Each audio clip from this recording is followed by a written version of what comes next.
Hey there, and welcome back. So we're going to talk about something kind of weird today, a real paradox. The smarter our tech gets, the more it might, be holding us back. Let's just dive right in. So, let me ask you something, and I want you to really think about it for a sec. That incredible little supercomputer you have in your pocket, right? The one that can do basically anything? Could it actually be making you less productive? I know it sounds nuts, but that's exactly what we're going to unpack. Okay, so here's the core paradox. We're always told that smarter is better, right? More features, more power. But what if the exact opposite is true?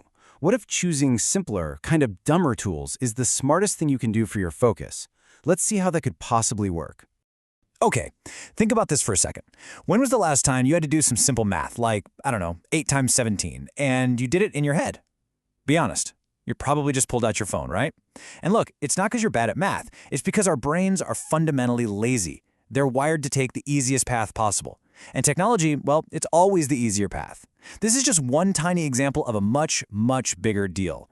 And this whole idea, this tension between the good and the bad of a new tool, it's not a new thing at all, not even close. It's a pattern we've seen again and again throughout history. It's the classic double-edged sword. What does that really mean? Well, simply put, it's when a brilliant invention solves one big problem, but then accidentally creates a totally new, completely unexpected one. Let's look at a couple of real-world examples from history to see exactly what I'm talking about. Yeah, we're going to go way back, from dynamite in the 1860s to canned food during World War I, and then bring it all the way forward to that smartphone in your pocket right now. And you're going to see just how consistent this pattern of, let's call them unintended consequences, really is. So, let's start with Alfred Nobel. This guy invented dynamite with a truly great goal. He wanted to make mining safer, to save lives. You can't argue with that, right? But what happened? That very same invention got snatched up and used for warfare, causing destruction on a scale he never, ever imagined. That is a textbook double-edged sword. Okay, or what about something as simple as canned food? It was mass-produced during World War I, and it was an absolutely ingenious solution for feeding millions of soldiers. A total game changer. But that same innovation is what laid the groundwork for the entire processed and fast food industry, which has led to all sorts of health issues down the line. And that brings us to the ultimate double-edged sword of our time. All right, let's talk about the smartphone. The device we all know, and, well, let's just say we have a complicated relationship with it. It is the ultimate double-edged sword.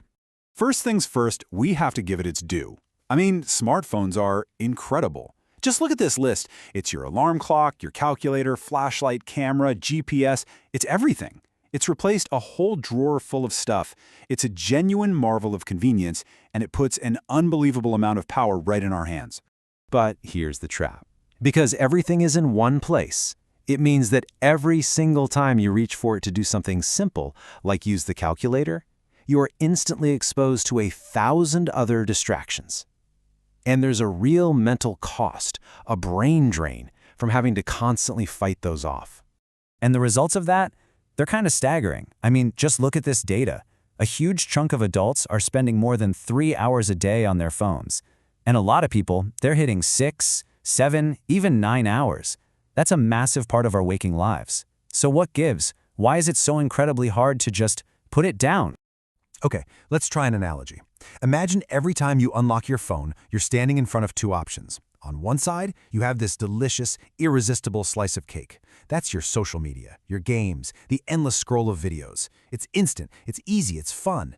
And on the other side, you've got a bowl of plain oats. That's like reading an article or organizing your calendar. It's good for you, but it takes effort. Now imagine having to make that choice, cake or oats, 50 or 100 times a day. It's exhausting. And here's the absolute kicker. This is not a fair fight. And if you find yourself picking the cake all the time, it is not a personal failure of willpower. You have to understand the entire system, the notifications, the algorithms, the red dots, it's all been scientifically designed to wear you down so that you pick the cake every single time. The whole system is rigged against you. So, what do we do about it? Well, the solution is simple. You stop playing their game. Instead of constantly trying to choose between the cake and the oats, you just take the cake off the table completely. And you do that by embracing what we're going to call dumb tech. Now hold on. When I say dumb, I don't mean it as an insult. In this context, dumb is actually a superpower. A dumb device is just a device that does one thing. That's it. It does its one job perfectly, and it never, ever tries to offer you a slice of that digital cake. And you can start right now with some really simple, really powerful swaps. For example, instead of using your phone as an alarm, which just invites you to start scrolling the second you wake up, get a cheap, basic alarm clock. Instead of your phone's timer, grab a physical kitchen timer. Instead of reading on an app that's blowing up with notifications, pick up a real paper book or even a dedicated e-reader. Every single one of these little swaps is a huge win for your focus. And the reason this works so well is almost beautiful in its simplicity. A simple alarm clock has zero temptation. It can't show you a funny video, it just tells the time. By removing the choice, you completely remove the temptation. You win back your focus without ever having to fight that exhausting battle of willpower that, remember, you were designed to lose. So let's be super clear here. This is not about being anti-technology. Not at all. It's about shifting your mindset. It's about making sure that you are the master of your tools and not the other way around.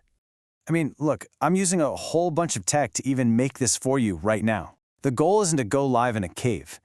The goal is to be intentional. It's about using our incredibly powerful smart devices when we actually need that power, and then protecting our precious attention the rest of the time. So here's a simple little path you can try. Step 1. Just figure out what your biggest distraction is. What's your digital cake? Step 2. Just replace just one, smart task with a dumb device. Then, step 3. Just pay attention. Notice how you feel. That little boost in focus you get? That's the feeling that's going to help you stay in control the next time you actually do need to use your smartphone. Because really, this is the bottom line, isn't it? Technology should be a tool that serves you, not a master that controls you. It should be something you can pick up, use for its intended purpose, and then put back down, so you can preserve your most valuable resource, your own attention. So I'll leave you with that one question to think about. The next time you instinctively reach for your phone, just pause for a second and ask yourself, who's really in charge here? You or your device? Thanks for joining me.